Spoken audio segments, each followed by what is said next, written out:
So hello and welcome back to Iconic Insights by Icon Accounting. On today's episode, we are joined by one of, if not the most experienced contract recruiter in the Irish recruitment space and co-founder of Dublin Tech Talks, the one and only Gavin Fox. Whilst we have Gavin, we'll be asking him some questions about setting your pricing as a contractor.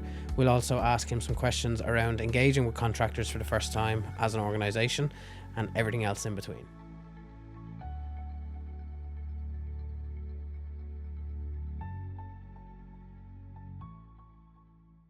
Hi guys, and welcome to episode 3 of the Iconic Insights podcast. I'm here with my co-host Sean and Gav. So welcome, Gav. Thank you so much for joining us today. I must say this is probably one of my topics that I'm most excited to discuss. I think it's very interesting. No pressure. Yeah. But yeah, I just think obviously my time in business development with dealing with contractors, one of the main questions I get asked is about rates and take-home pay and calculating what they're going to come out with at the end of the day. And for our perspective, it's taken the aspect of, let's look at the taxes and get the net take-home pay figure, like calculate what they should be coming out with to manage all their overheads and everything. But for you guys, I think it's definitely more challenging. There's a little bit more to it for you guys, I'd imagine. Like the rate setting, essentially, that it's like you look at the dynamics of the markets. You have to kind of do the dance between client versus contractor in a sense, like that, managing expectations. So yeah, I'm excited to get your opinions on the topic. Just before we do get into that, we've obviously got I'm going ahead myself already. We've got our quick fire questions to start with, but just to give an introduction to Gavin Fox. So for anyone that's out there that doesn't know him, quite impossible. There's lots. So you can find him on plenty of places, trust me. But Gavin is a director of Martinson Meyer Recruitment and also co-founder of Dublin Tech Talks. So if you are, I suppose, interested in other podcasts, definitely go check out Dublin Tech Talks. But where we typically start these podcasts, I suppose, episodes, is with 10 quick-fire questions. Okay. And we might lean back in towards some of your answers, I suppose, throughout the conversation. So, do you want me to kick off, Sean? Yeah. Perfect. So, if you could have dinner with any historical figure, who would it be? Alexander the Great. Oh, great answer. So, beach vacation or a mountain retreat? I am a sun beach vacation person. I love skiing, but I don't want to pay for it, and I don't want to earn my annual leave. Yeah, it's too cold. Cold. So too cold. If you're using annual leave, it's for the sun. Yeah. If you could master any skill instantly, what would it be? Parenting. I'm at it 11 years and I still haven't got there. Very harsh on yourself. I don't have the experience, so I'm like, I know what feeling. That and getting better at my golf game, but it's the time, isn't it? Yeah. Tea or coffee? I didn't drink coffee until I had my second child, and now I am a coffee man, true and true. I'll have a cup of tea some mornings when you need it, but I'm a 3 or 4 coffee man now at the moment. I used to be like that. I remember I think we all go through stages, but like I didn't drink tea until I was about 21. Yeah. And people thought I was mad. And we drank tea every morning, family, from like my daughters drank tea since she was about 2 out of a sippy cup. And I didn't drink coffee until Ella's now 8. So when she was born, she had really bad reflux. So it was like constantly. I was up at 5 a.m. I was every that morning. child. Sorry. Yeah, double espressos. I started in easy with double espressos going to a Michael McIntyre concert because I was falling asleep at dinner. Oh, God, it's required though. Yeah. Gavin, would you prefer sunrise or sunset? I am an early bird, so I'm a sunrise. 6 a.m. I was up at 5 today due to my son, but 6 a.m. usually is your starting time. People will get messages, unfortunately, from about 5:30, 7 for me. Yeah, that's something I'm going to lean into later on as well. What's your dream car? What I want or what I need. I'm a very practical person. I'm looking at either a Kodiaq or a something with 7 seats at the moment. Okay. But my dream car would be an Audi-ish car. Yeah. I'm not very flash, so I'm all right. Yeah, I'd be a Golf. I think we're actually the same. You're talking Q7 though, are you? Oh yeah, Yeah, of course. the e-tron one, the big one. Oh yeah. One I can't afford. Oh yeah, 100%. I feel you. What's the last TV show you binge watched? This always tells you a lot about a person, I feel. We watch a lot of kind of easy crimey TV. Nice. So like Elementary, we've rewatched. But I watched that one on Netflix only recently, where the one about the Gone Girl. Can't remember it, but yeah, that's my last one I watched in about an hour. But the Six Nations one's out tomorrow, so I'll be watching The that. American Nightmare or something American like that. Nightmare, Yes, yeah. that's it, yeah. My partner's 100% crime. Do you know, if it's not Yeah. crime, I'm not watching it. And then I'm watching the other one, True Detective. I'm on to season 2 now of that. Nice, Bit nice. late. Like your style? If you could speak any language fluently, which one would it be? English. I always say that. If anybody can read my emails. Or my business partner Rob would tell me like it takes about 10 minutes to decipher most of my messages. So I'm still practicing that. But I love Spain, so I'd say Spanish. Yeah. I'd move to Spain if I could, but One day. well, my wife's job won't allow it, so Okay. it's a pity. Sweet or savoury snacks? All of them. All of them. Anything? Bit of sweet Sweet too? mainly. Yeah. Mainly sweet. Yeah, jelly fiend. Okay. I was going to ask what your go-to jellies. Good shout. What dish do you cook best? I'm Or the are cook you? in the house. Oh, okay. Yes. So I've just finally purchased myself a air fryer and trying to master that. Yeah. But pavlova Nice. Ooh. is my go-to. Okay. Okay. Mary Berry style pavlova. Gonna hold you to that one day. It's a family tradition. So Yeah. everyone, we have. If there's an occasion, you have a pavlova in the house. Yeah. So like I'd actually love. I've never tried making one now. Supposedly they're hard to make. Yeah. Yeah. You mastered it. I've never had a problem since I was about 8. Right. It's like, yeah. Happy days. And I suppose, do you watch game shows? It's first probably part of this I question. do. If you were to pick a game show that you think you could win, what would it be? Wheel of Fortune. Yeah? Yeah, they just push a wheel. Or top, middle, or bottom. That's showing my age. What's a hotspot? Yeah, a Wheel of Fortune type thing where you wheel. Okay, just Yeah. pure luck. Yeah. Okay, fair. Have you ever skydived, and would you? No, and probably not. My Okay. life insurance wouldn't pay out. Yeah, it doesn't cover that. No. No, absolutely not. You can see why as well, to be fair. And last of the quickfire questions, Gavin, what is your go-to karaoke song? And if you don't have one, I'm going to put you on the spot and ask you to choose one. Big Billy Joel fan. Okay. So any of them or a Neil Diamond. Okay, so classics. Oh yeah. The classics. I like that. And yeah, we have a party house, so we're don't have karaoke. You don't need it in my house, my family. It's, Are the kids getting involved as well? yeah, Even with the old school stuff? yeah. Love that. We're Love big that. Maniac fans. The kids know what to do when it comes on. So Assembly. assemble in the kitchen. We're off. Love it. Absolutely love it. Need That's another- our need quick another fire bottle of question. wine. The parents are up. That's our quick fire questions done. We got through them a little bit quicker. Yeah. Well. Yeah, we haven't had a great that's track probably record not- of our quick fire I questions. took to be about an honest, hour Gavin. last time to answer mine. So So they're not quick in any way. No, No. just fire. Questions, just Yeah, questions. just fire questions. probably the full first episode was just me trying to answer Yeah. the quick fire questions. Yeah, I had to scan back over it, and we were at We'll least let Yeah. it all. 20 minutes in. But anyway, so Gavin, obviously, the reason that we wanted to get you on the podcast is you have an awful lot of experience in the Irish recruitment space, not just in contracting, but obviously across the board. So I suppose Shauna kind of went into a little bit of detail as to why we Yeah. were so excited. And again, one of the kind of key points that we find, I suppose, as a challenge internally at Icon, and it's always trying to find that kind of happy medium between a client being happy with the rate they're offering and a contractor being happy with the rate they've been offered. What, I suppose, insight could you give us around that process, and how difficult is it to be the man in the middle? Okay. You're allowed to say it's my 18th year of recruitment. I did not. I don't get annoyed at that. It's my 6-week job I'll do for 6 months, and then I'll go to event management job. I said that in my first interview. I Did got the you? job, Yeah. I got the job. And still there. Still there. Still there. Rates. Yeah. So it's more difficult managing the candidate than it is the client. So the way I've always looked at it, you have 2 clients and you have to keep both of them happy. Yeah. So, depending if it's a seasoned contractor or if it's day one contractor, Yeah.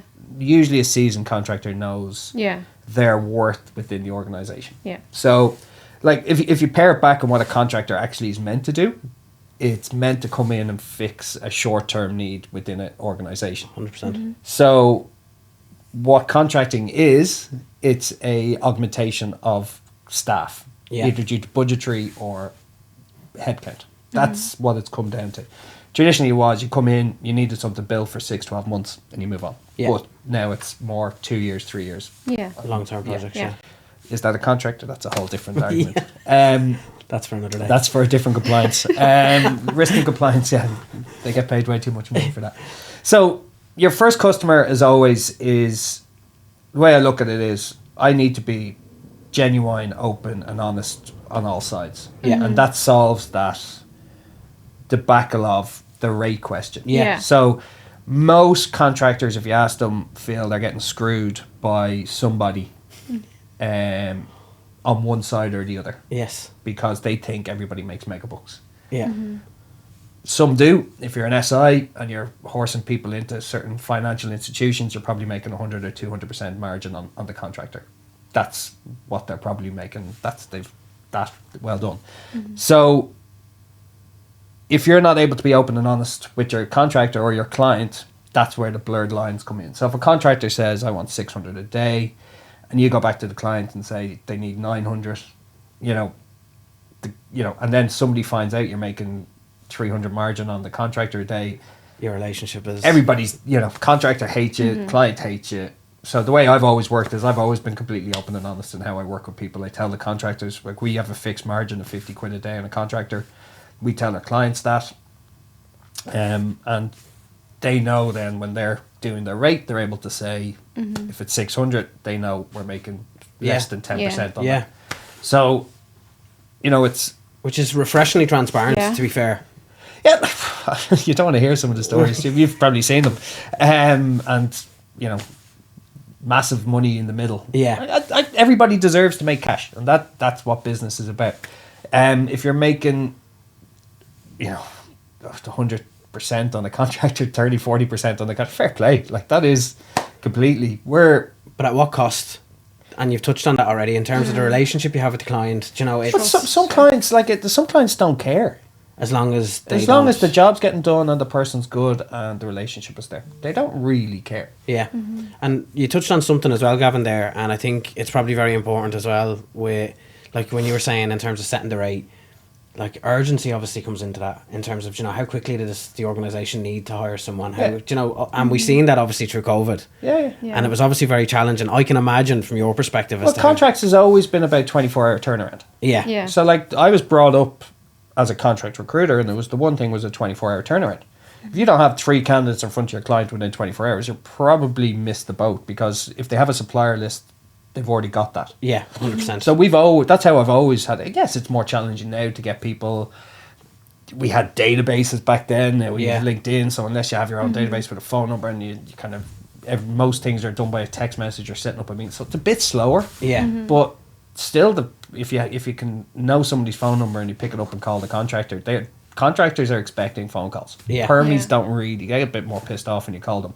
But contractors are kind of glad when you call them. They'll jump to the phone call. Because they're like, oh no, I'm working at the moment, cheers. Yeah. And that's the end of that conversation. Yeah, exactly, yeah. They like to check in, essentially, just like they want to know as much what's as out anybody. there, But there's certain contractors that just price themselves out of the market. They go to certain businesses, and there's other ones that are more realistic on what they are. I'm a PM, I'm getting 550, 650 a day. That's the market average. Grand, I'm a PM getting 750, 850, 950. You're probably going to go to a certain amount of businesses that can afford you. And it's limited, yeah. That's how I've always seen it. And when I talk rates to people, it's, what was your last rate? And something was 500, I want 650 next rate. And you go, yeah. Where's the 30-40% coming from here? Yeah. And that was something obviously that was quite, I suppose, very evident throughout the COVID. Like, I remember there was a time where, again, this was in the height of the change management process, or people going remote, and organisations really struggling to get there as quickly as they needed to. And there was contractors calling us, let's say the Monday, and it was €350 a day. Yeah. Onboarded, done, everyone happy. The next day, come in. Now I've pulled from that contract. I got an offer for $650. Yeah. Like, I was like, well, but that's supply and demand. That's always going to Yeah. be there. Yeah. But that normalises in time. Did you find that a struggle with the candidates more so than the Like in terms of trying to reset that, I think it has started. I'll be open. I wasn't working. I was nicely in the garden for 6 months. Yeah. But from what I heard, yeah. But like the biggest market shift has been the last Q2 last year, Q1, Q2 last year. That kind of put everybody back in their box for a while. And kind of went, oh shit, we priced ourselves out of the market here a bit. Same as 10, same as 16. Yeah, it happens. you've seen it's it. cyclical. You've seen it. But what you'll see are the professional contractors, the people that understand the game, are the ones that are never out of work because they'll price themselves at the right price point. Based on the market at that given time. Based on what they've done it for say 10 years. Their skill sets. They want incremental. They'll do Yeah. 600, 625, 650. Yeah, okay. If they can get 650 in their next contract grant, they'll go back to 600. Yeah. And then try and get back to 2,550, maybe 7. Yeah. You know, Yeah. that's Yeah. a clever person about it. I was going to say, we've seen some contractors like that as well, and it's like they kind of almost set their pride aside for a moment. You know, they're realistic in terms of what's happening in the market. They're realistic in terms of kind of the prices that come with that. Like contractors are money driven people. They're not career driven people. Yeah. So if you're sitting at home for 6 months, your margin's zero. Yeah. That's the That's the way simple to look at fact. it. Yeah. So if you can get a contract, and the professional contractors see out contracts irrespective of rate, you know, they might change after the 6 months, but they'll do their initial bit, even though the rate might be 100 quid less or something. Because if you know, it's like anything. Your name is your price in essence. Yeah. You know, if you fuck up one role, they're not going to come to you to the next role. 100%. So that's where the honesty comes in. That's where the transparency should be in. You should know that, you know, they should want to work for you. You should have that relationship with them, that they're trying to be as, you know, your brand is there with them and their brand's on site. Yeah. So there's only so much you can influence from outside. So you're hoping, you know, by giving somebody a fair price, that they'll be, you know, fair back. Yes. And that's all you can do as an agent for them. And then if you're screwing them and they feel screwed, they won't give a crap and move on to the next role. Yeah. Don't jump. That's how I've always seen it. And I think like with the experienced contractors, it's definitely something like we see like they become like niche in their industries, and they can set like, let's say, a rate that they feel they deserve essentially for the work that they offer. But for someone, let's say that's like first time contractor coming in the door and they're already making that jump into something new, like how would that conversation or like strategy kind of go? Is it just market, like looking at the client and the contractor, or is it just an idea of like, look, what do you want to come out with at the end of the day? Like, so I always, moving to contracting first is probably the hardest thing to do for a lot of people, because it's a different mindset of, you know, fundamentally it's the same way of getting paid, or it's the, you know, you'll get paid monthly, but the, you know, the sense of security isn't there. But that's kind of changed again with a lot of layoffs, and people are like, okay, I'm actually dispensable. So like if I don't turn up tomorrow, somebody else is going to do my job. Yeah, great. So that kind of bit's gone. But, you know, I'll always talk to them about what their needs are. So if they need more money, if they need, you know, more flexibility, you know, why are they moving fundamentally to contracting is really important. And if it's not the right thing for them, I'll tell them, like, and give them the facts, and, you know, they'll do it. But what I always talk to them is, what is fundamentally what you want to take home. If that's 90 grand, I always divide it by 220. You can 20 days a week, 11 months a year. You're going to take leave. Yeah. And then, you know, it's probably 230 is the average. I don't know what the average is, but probably 230. But 220 is a nice figure. Ballpark, yeah. It's usually, if you want 100 grand, that's what, 450, 500 quid a day. Yeah, that's what I'm looking for. I try and, you know, you have that conversation of, you know, is that a good bump of what you're on? I do find it funny when somebody's getting paid 50 or 60 grand and then they suddenly I deserve 450, 500 a day, and you're like, no, you don't. You deserve a fair market rate for what your skill set is. Yes. Yeah. If someone's willing to pay that person 450, 500 quid a day, excellent. You know, that's brilliant to them. Yeah. But, you know, you can't go in with that mindset. And I'll always say to the first time contractor that you should get your first foot in the door, do your first year, and then understand where you sit within the market. Yeah. You know, and that's not trying to push them down on rate. As I said, I don't pay them rate, so it's not my money. And that's the thing I think people get confused about. But, you know, clients and candidates, clients be like, we gave you, we've given you 500 grand this year. And you're like, no, you haven't. That's not just sitting in this office. That's all their money. Yeah. No, you've given us, it's like 10 grand. And they're like, oh yeah, sorry. And you're like, thanks. You know? Yeah, a little bit of a reset. Yeah. So it's like that type of thing. But once you get them understanding that it's it's like anything. You're a Java developer for company X. That's great. But when you become a contractor, you become a consultant. So how do you work on site? Have you actually built anything? You know, what's your process when you? And that's what technically consultants are meant to do. They're meant to come in and consult with a client and build things and do that. So that takes a bit of a difference. And then you're not fundamentally on their team. You're meant to be sitting outside their team. So, you know, there's challenges. There's loads of different kind of mind warps that you have to get Yeah. over. But some companies integrate them quite well, and some of them keep them on the outside. So just to recap on that, then you would kind of look at their existing package and then base it off skill set. They may be undervalued essentially where they currently are, but it's skill set driven first. Kind of how much skill set, years of experience, and reality of what they're going to get paid. I had somebody who had 2-3 years experience in products say they wanted 500 quid, and I just said I wouldn't put you in front of a client at 500 quid a day. Yeah, you couldn't. I couldn't stand up. Fair. Yeah, completely fair. One of the other things you touched on there, and I think it's something that we've been singing, so I hope I picked you up correctly. When you were talking about job security, you feel like that's diminishing in the permanent space as well? Yeah. Everybody has a notice on their contract. Yeah. I feel like since COVID particularly, and I know I hate going back to the COVID conversation. It's just such a moment in time though, isn't it? You know? It is like there's so much happens. Pre-COVID. 4 years ago.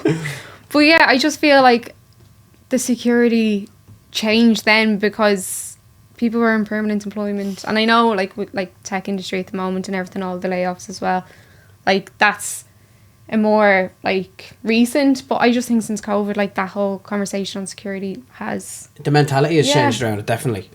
And I think I don't know if that was because people kind of, I suppose, had a bit of perspective put back in their lives with a pandemic, maybe, I'm not sure. But it's definitely from our perspective when we're speaking to these people, like it's never a security question anymore. It's never like, oh well, what do I do? A month's notice, like most, like the only people that are really concerned at that is people who've been in the company 4 years or more. Yeah. After that, like if you're, like, which is lessening as well, to be fair, isn't it? Yeah, like less and less in tech. It's usually 2-3 years in tech, and you move on. Yeah. It's like if you want to have a secure job, go to the private sector or go to the public sector or whatever the public. Yeah, it is public. Sorry. Yeah. Go there, get your job for life. You know. Enjoy it. And I'm not dishing that, I'm not doing that. No. But a lot of people do that, and that's what they want to do. They want to get the pension. That if you want to make some money quick, you know, in tech especially, like we're busier now than we were this time last year.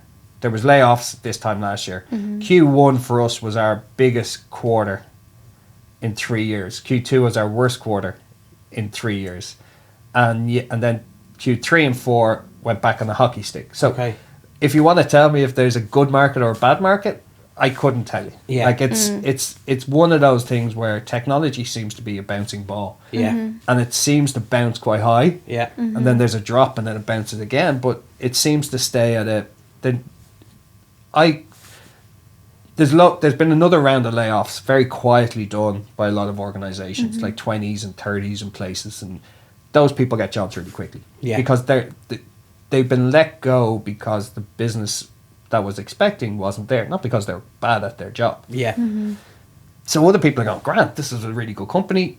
You were let go because it was cut, Grant. You come into the fold. Like, I don't speak to many unemployed people that work in tech. It's a complete bubble. Yeah, it is. In that world. It is. I speak to more people who are out of work within, like in recruitment, because they went internal into talent acquisition. And that bubble burst. So there's a lot more people sitting in that space out of work than there would be in the BA or PM space. Yeah. And that's cyclical as well, isn't it? In terms of the kind of rush to go internal as I've seen it about 6 times in my career. Which is crazy because we seen that as well at the start of COVID. And, you know, it was something like, it was like, oh, there's a lot of our, you know, relationships and kind of people that we've dealt with are all now going internal. Yeah. Again, not knowing what way it was going to impact us. But unfortunately, in a lot of them scenarios, they're actually gone now from that position. So just to recap on I suppose one of Shauna's questions here is, what are some key factors that professionals, particularly contractors, should consider when setting the rates? And you put 3 points out there, which was expertise. Sorry, I was listening. Expertise, years of experience, and then realistic kind of market. And if you're putting a rate of 500 on your head, when you go meet the client or interview with the client, you have to be worth that money. Yeah. That is fundamental. Even on perm, if you're looking for 90 grand, I'm saying that that's great. Yeah. You have to. The client has to want to pay you that money. Yeah, so you have to set that. Irrespective of what anything is. Anyone else says or what the market is saying, or 100%. And that actually kind of ties on to one of the other points as well. So like, obviously we've had conversations with contractors that they might have been given a particular rate and they might see, take home pay, they might be like, I need a bit more than that, or, I feel my skill set or what I offer is worth more than that. Yeah. So what would you suggest to someone if they feel like that? Like, have you ever seen a contractor go in and be like, oh, that was actually a really good way of showing my value to the client? Like, how would you suggest that? Become sticky. Become sticky within the business that they need you. Contracting is a needs business. If you have created something that they want, that obviously creates more value for them. Understand if you can find out what you've been charged in at is always a nice way of trying to get a bump. Don't advocate for that. If a client is making a lot of money on top of you, that's your money as well. But it's create that need. So if you go in and you see an organization and they're trying to create a microserviced environment, and you've identified 3 areas where you can actually add value. And you sit down with the CTO or sit down whatever and go, I've identified here, and here. I can do it for you. It'll take 6-12 months, but I'll need an extra 100 quid a day for it. Yeah. That's a better conversation than going, I just want 100 quid. Yeah. So you really need I'll just get somebody else off the market. Align your expertise to the need. It's the same with perm. It is. If you go to your hiring or go to your line manager in any job and go, I want a pay rise, they'll go, no. I've done X, Y, and Z, and I've added, this and this to the bottom line. I'm here at this and I want to go to there. That's a whole different conversation because you've identified your value. Yeah. So it's trying to align the exact same process essentially from a contract perspective. You identify their needs, drill down into their needs, and tell them exactly how you're going to fix them. Essentially. And I do feel there's always that conception of, can I talk to the client about rates and that type of stuff? I've always been 100%. They have that day-to-day relationship. We have that kind of helicopter relationship where a client will talk to us when they need. We drop in as much as we can and see how everybody's getting on. But that day-to-day relationship is really important. So if you come into the end of your contract, I'd always say try and have a sit down, either say to the person that has put you in there, or if you've gone direct with the person, be like, I've done this is what I've added value for. Is there an extension coming? If there is, I'd love to work here. I've identified the space, and if you want me to do that, it's going to cost an extra 50 quid. But you also have to be realistic about how much money you're looking for. And do you see it happening that way, I suppose, in terms of extensions, where contractors are actually identifying their next kind of project? Yeah, they do. Well, they see it on the floor. It's they'll know what's coming down the pipeline. They'll know what's there. Most of them are really well paid. Like, that's the elephant in the room. I want to get better well paid. But they're not on a bad rate to start with. They're not on a bad rate. Like, minimum contracting for a lot of developers is like 350, 400 quid, which is 90 grand plus salary. Okay. I know Dublin is expensive, but if that's your first or second contract, you're not doing too badly. Yeah, you're starting out on the right foot. Yeah. There's definitely, I suppose, there's not much. Well, again, I won't put a limit on it, but no, like, it can go up to a lot. Yeah. So again, but that's a value versus needs basis. But that's showing your value. If you're an architect, you're not going to do the job for a certain amount because you've done all those jobs and your rates you have a minimum expected rate. And what does that look like then if you're, let's say, for example, in that scenario you've just described, where you're in an organisation, you've kind of identified where there might be an extension opportunity for the contract. let's say that doesn't go ahead and you have to go back to the market. How would you, I suppose, when you're sitting in front of your next potential hiring organisation, how would you try and demonstrate the value elsewhere? Because obviously it's a lot easier to do it. If you haven't signed an NDA, you just tell them what you built. And That's as simple as it. Is that becoming increasingly, I suppose? A lot of NDAs, like in most contracts, you'll have an NDA signed, but you can kind of describe the application that you've built Without going into like the bits and pieces. Again, it comes back to there's a certain companies in Ireland that hire contractors. Yeah. And they're usually large multinational companies or finance houses, and they all kind of build the same stuff in simplistic terms. So that's why you'll see them bounce around the same 10 places. If that contractor can get into a kind of a product engineering house or a SaaS house, suddenly their value goes up. Yeah. And that's the difference in valuations. If you really want to try and increase your value, it's to either become a specialist within a space. We were talking earlier, say a fintech specialist, or you've worked within a microserviced environment and you've built out applications, and a company is looking to re-platform, and they go, this person here, she can come in and build this microservice for us. Brilliant. How much? Okay, I don't care. It's going to cost us $500,000 to do this over 3 years, or we can get this in a year and a half for whatever it's going to cost. Yeah. That's a needs-based 100%. 100%, which obviously in tech is... But that's what contracting's meant to be about. Yeah. It's not meant to be augmenting your staff. Yeah. Yeah, which again, it like you say, it is out there. It does happen. It definitely does happen. I spoke to a contractor who was like, 15th year in this business. I'm like, so that's not contracting. Yeah, yeah. And we've seen people, don't get me wrong, we've probably dealt with people over the last 15 years now. They have gone back and taken breaks and stuff. But I suppose that leads into my next question. It was just something you said there. If it's a case where contractors coming back to the market, it's obviously not viewed as the same way as a permanent employment kind of opportunity, where if you've got someone bouncing between roles, and that's the irony. It is. Yeah. That contractor's bounced.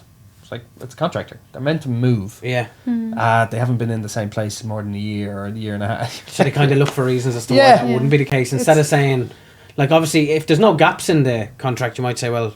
No, I do look at it and I go, okay, they went to company A for 6 months, company B 6 months, company C 6 months, and company D 6 months. Yeah. What's gone wrong? Yeah. That's a red flag. Kind of, like...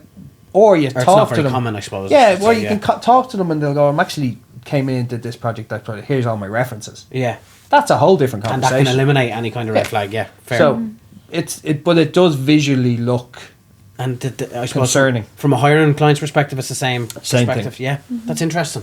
Yeah. Never would have considered that in as much detail. Like, obviously, if someone's jumping, I can understand why. But I thought there might have been some kind of benefit of doubt. Where I would, like, it's a contractor that meant to that's exactly be there. Yeah. But again, if they've gone into 3-4 companies that they usually extend the contractor. Exactly. It's usually minimum turn is 12-18 months. Yeah. There's a concern why they haven't. Yeah, and you dig a little bit deeper as to why. Fair. I think that kind of ties in with one of the questions as well, because it was basically the whole topic is like feeling undervalued to unstoppable. So if you have a contractor there and they're kind of jumping from, let's say, client to client, like, could be contract durations. Yeah. Obviously, there's the opportunity for extensions in a lot of the places. So if you do see that and the contractor actually does feel undervalued, like, is there anything as a recruiter, let's say, you would promote or suggest for them to gain that confidence in themselves to, like, focus on a particular role or dream job? If that was a perm and you were managing them, you'd probably call them a negative influence in the business. Is what you would call that person. And then you'd have to manage that influence within the organisation. Yeah. As a contractor, it's a difficult one. Yeah. Your value is what you are giving back to the organisation. That's fundamental. If you're doing a mediocre job, you've probably been kept on because they don't have headcount. Will they pay you more money? No. Again, it's like any job. Yeah. Look at I'm if you're building a house or doing something like that, you're going to go get their references, but you're going to look at the quality of work beforehand before you hire them. Or if they keep wanting that extra bit of money, that's what you're going to pay for. Yeah. If you're not just going to pay for somebody who goes, I usually do this job for 80, but I want this at 100. You go, no, I'll just go to the person that's going to give me 80. Yeah. What's that 20%. Where's the gap? Where, like, yeah. And that again, that's what you have. Any job, not just contracting. It's anything. You have to show your value. Like, if everybody earns a paycheck, but if you want to like move in your career, if you want to get that extra, you have to really show the value. You have to have, like in tech, you really have to have like your business understanding. Why the hell am I building this? You know, what's the purpose of my job? Yeah. Is it I'm an engineer? Okay, great. What are you building? I don't know. I just throw out a load of code. Okay, grand. You sit over there. Yeah. What are you building? When I'm building a go-to-market business-to-business banking tool that's going to save the 3 people in this room 20 minutes when they open up a bank account. Yeah.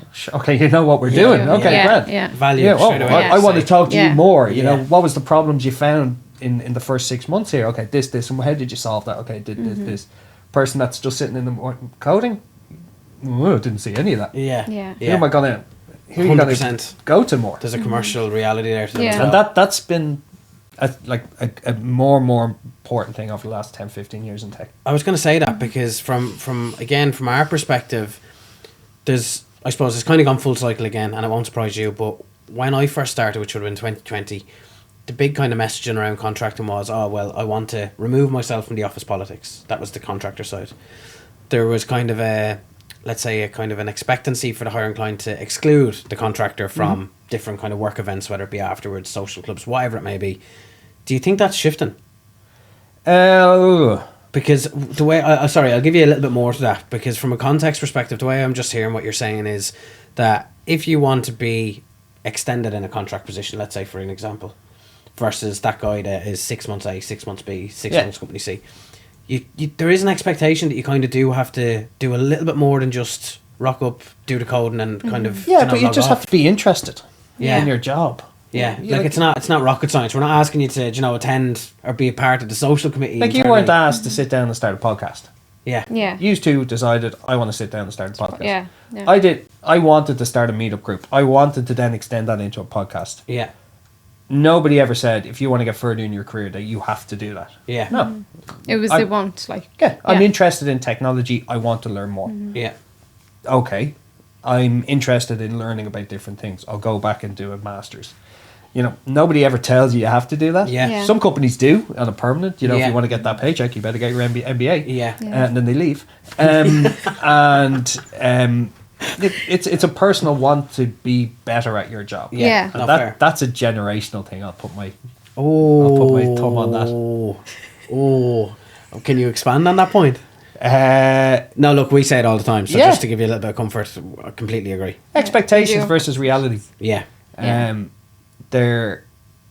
My first job, if we're going back, was doing the paper round at 12. Yeah. In the supermarket at 14, getting paid $2.50 an hour, I think. Yeah. Would anybody do that now? Yeah. Probably not. No, you decide not to, wouldn't you? Yeah. It's not like, again, I don't think the need is there. Yeah. What's that saying? And I'm going to butcher this, but hard times make hard people make good times make... Do you know that one? Yeah. Where it's basically a cycle, and as a result of us coming up through kind of a generation that did quite well, Celtic Tiger, etc. Well, the first thing my mum ever said to me when I hit 15, 16 was, earn your own money, I'll never ask what you do with it.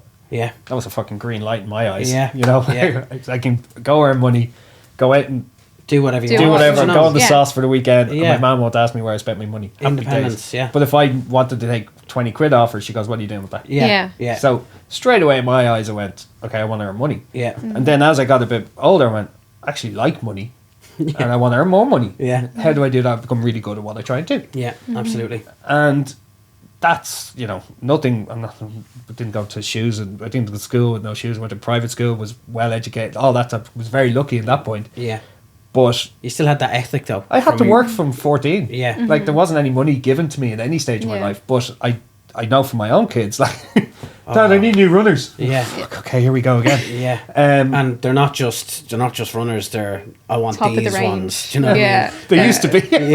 They get wrecked so quickly. It's like, no, but like there is that kind of generational thought process of, I deserve, it's expensive in Dublin, so I deserve a minimum salary of 45,000. Yeah. I didn't hit 45,000 base till I was about 10 years working. Yeah. Yeah.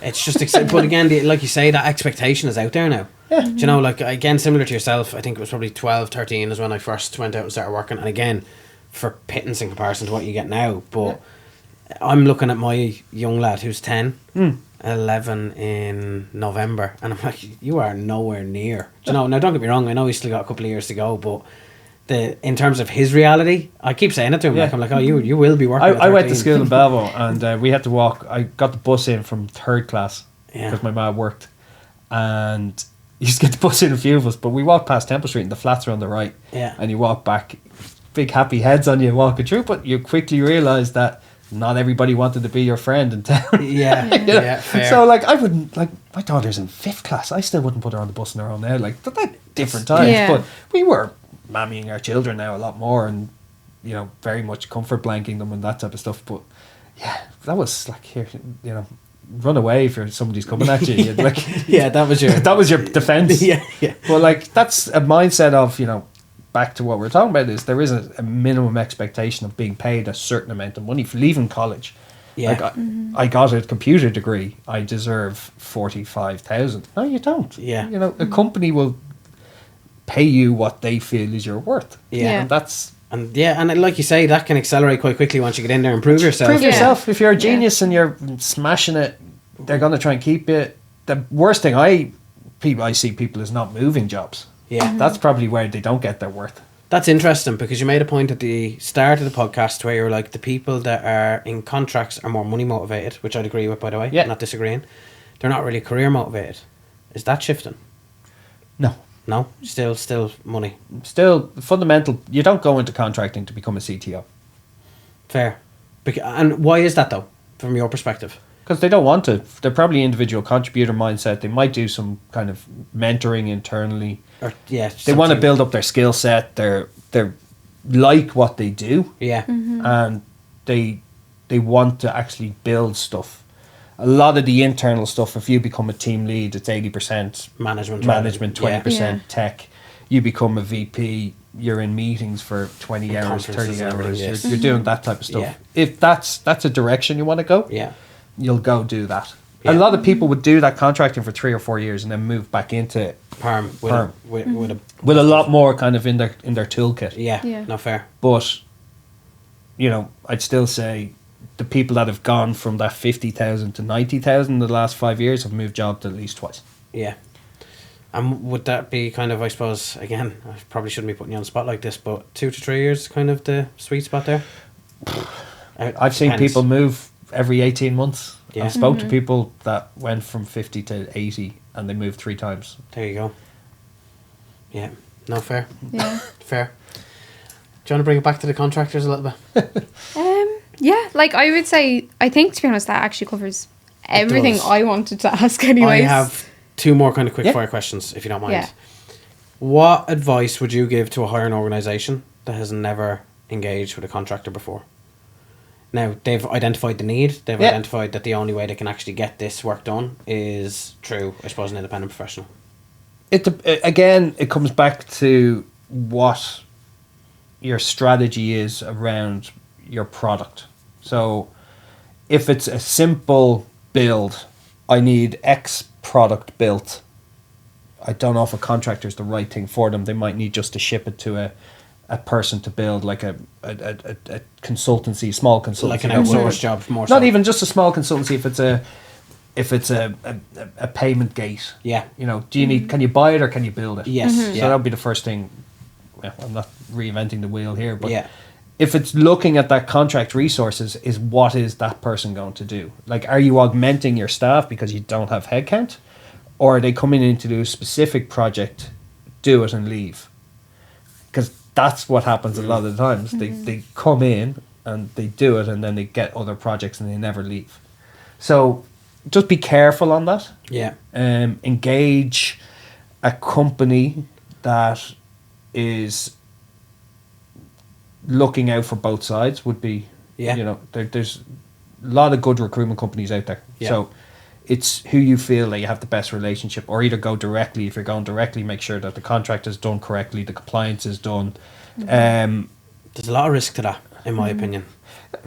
There isn't. Like, I love when the people come to us, but if you're going direct, just make sure that your contracts are solid, that they're going through a limited company, that they are the people that they are. All that insurance, like it's just like for a few percent, it's probably easier to either give it to a payroll company to do it for you, or just go to an agency. I would say for a contractor specifically, go to an agency, because they usually know the market and they'll know pretty quickly what you're looking for, what you're looking for. And that's not me. Like I'd say, that's not a sales pitch. No, it's very much. But from our perspective, even on that, Gavin, right? You've got so much expertise that you're going to get from obviously reaching out to someone in a recruitment agency. You don't have to worry about the contract side of things. You don't have to worry about any of those things. And again, from an additional support perspective, even what you've just mentioned there, like when you're going to, because again, the question was someone that's never hired a contractor before, why would you try and take on all of that as, experience, you know, like why would you try and remove, because again, like you've just touched on, it's not, don't get me wrong, you've mentioned that some of the margins are higher than others, etc., fair play. But it's not massively expensive for the expertise you're getting on the background. Like in the general X spend of a company, it's usually pittance. Yeah, you know, for the expertise. There's also something else that I'll probably say why you shouldn't hire a contractor directly. It's over the payment days. It's usually a 30-day invoice payment. You have somebody sitting there probably 60 days waiting for their first paycheck. You go to an agency, they can either pay them monthly or every 2 weeks, depending on what agency you go with. Contractors care about getting paid. Yeah. That is the fundamental thing. If you don't pay a contractor, they hate you. Yeah, and will. Forevermore. Yeah. If you miss one payment, Yeah. you just remember that payment 3 years ago you never sent me. Yeah. Like, what? No, you didn't have a timesheet sent in. Yeah. Approved by a hiring manager. They won't remember that part. Oh, yeah, well, you just didn't pay me. And you're like, yeah. But no, that's a fair answer. Fair answer. If I was to switch that and say, if you are someone that's 10 years in employment, you've been in, let's say you've been in one organisation, so you've got that kind of mentality challenge, I suppose, to conquer first. What advice would you give to them if they're going searching for contract opportunities? Just make sure you're doing it for the right reasons. And what are the right reasons in your money? No? Toolkit growth. Okay. Number one. Right. You're not able to do the job you want to get to in the organisation you're in. Okay. Be it you want to work in, you're in a bank and you want to work in a SaaS first type company. They mightn't take you first time, but you know, if that's what you want to do. If you're a agile coach and you want more experience working within organizations, contracting is great for that because you'll do different types of projects. Yeah. That's your toolkit growth. Money is obviously a lot of number one, but money is the root of all evil in recruitment. Ironically enough, if you're moving for money, you're moving for the wrong thing. Yeah. I always say to people, take money off the table and then stack it up. And if your role is everything you want, that's the role for you. Again, if substantially less than another offer, that's a whole different conversation. Yeah. Why are you been valued here and here by two different organizations, but this is the role you want? Yeah. I'll always say to people, especially on perm, is like, if you're going to a job and if you're going to be better in 2 years, it's the right role for you. If you're going to be the same in 2 years, you're just jumping for more money. That's what you need. But it's same in contracting. If you're going from an AWS first house and going back into an on-premise Java build house, that's not progressing anything.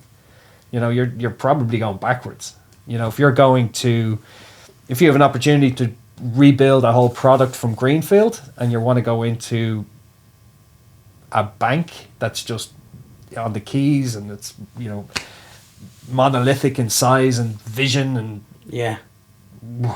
okay, why are you doing that if that's what you really want? Like, I feel like you've heard this a couple of times. I've heard them all. Like it's like money speaks a lot of the time, but it shouldn't be. It shouldn't be, and that's like, I'm saying that, and like, I've won deals, I've lost deals. It's not that type of thing. Yeah, no, but I do. As a career advisor, yeah, sometimes my mind's boggled by some of the decisions that people make. Yeah, no, completely fair. Like you say, and I completely see your perspective in terms of money being the root of all evil, because if there's no other reason that you're moving, like you say, it's more than likely. It's the first question I ask most people when they look for a job. You know, what are you looking to do? Yeah. A lot of it is, I've outgrown the organisation, the usual spiels about it's just time for me to get my wings and grow. What else? I feel like that is definitely like a live episode of No Bullshit, Just Delivery. Yeah, like there's lots of it. But money is then in the end goes, well, yeah, I do want an extra 20,000. It's like, oh, imagine that. And when you have those, forgot that part. Yeah, yeah, I'm on 30. I want 70. So, okay, I want that. Yeah, and like there is a lot of that, and that's just people here in the market, and Joanne moved from the desk beside me and went to the biggest tech company in Ireland, and she got an extra 40,000 moving there. So I can as well. I've said it to a few people. Why didn't you get the job there? And the silence is Is it deafening? Yeah. Oh, they didn't hire you. Oh, sorry. Okay, so you want the salary that they got in that company that they didn't want to give you. But you want me to go. But you want me to get that for you in another company. It's like, no, that's not how this works. Yeah. She did a really good interview. They loved her. They felt that she would add value to the business. That's what they felt the value of her in the business would be. Mm-hmm. They didn't want to hire you. So your value is whatever the next company wants to hire you at, not the esteemed value that I now put myself in. 100%. And that's the same with day rate contracts. Like it is. In fairness, like I feel like I'm coming away from this conversation that even though we haven't gone, too deep, but a lot of it is just bring it back to basics. Yeah. Do you know what I mean? It's not, like you've said, it's not reinventing the wheel. There's a lot more similarities between going for a permanent role and a contract role. You still have to have, not only the reasonings, but it's the value. Yeah. Drive. Yeah. Bit of nous behind the ears is a lot more valuable than than the demands, and that comes back to what the day one experience is of a person coming in on site. If you're having a negotiation of rate before you even start, there is that kind of, personally, if somebody was to do that to me, I'd be like, oh, this person's a bit much. This is going to be a long 6 months. Yeah, this person feels that they're, the new Ronaldo. Yeah. Not Ronaldo, not big Ronaldo playing football now. Like, it's, which Ronaldo am I getting? Yeah, I hear you. And that's kind of from day one, and there is a day one expectation of, if you're getting paid this money, you hit the ground. You're hitting the ground running, Yeah. and the target's on your back, and you have to make that target smaller. Yeah. From day one. And that's. It's the nature of the beast, Yeah. It's people's money. Yeah, it is. It's never my money, which is great. Yeah, that helps. That definitely does. helps. But it's specific. Like, when you're engaged on a contract basis, it's clearly outlined, or should be clearly outlined. Mm-hmm. It is clearly outlined. And that's, I said, the majority. professional contractors know that. Yeah. Mm-hmm. And they come in and they do a brilliant job, and they're never out of work. Yeah. Mm-hmm. They're snapped up, 100%. And it's only when their contract's up and you've tracked them that you're able to talk to them and get them into a place. Yeah. And that's a good contract recruiter, and they're the ones you should be engaging with. Mm-hmm. If you're a contractor and you've got 3 months left in your contract, should those conversations be starting now, or should you be kind of waiting until a month out? When would you ideally say is the right time to, let's say, go back to your network? Obviously. Depends. Yeah, there's never really a kind of. Do you think they ever leave their network? Yeah. Yeah. There's two rules I found in recruitment. Good recruiters are the one that get you the job, and when you want a job is the only time you want to speak to a recruiter. Yeah. That's all I know. So if you're a contractor and you want a new job, you'll start popping your head about reaching out to your network and saying that. You're in a contract for 6-12 months. There's no point. There's no need for me to reach out to anybody. Good, I'm always a big fan of doing networking anyway. Try and go to events, try and understand what's going on. Yeah. Lean into that network more and just see what's about. But if you're even 3 months is a bit much. Contract recruitment's meant to be quick and turn around, not notice periods, but there's usually a notice period.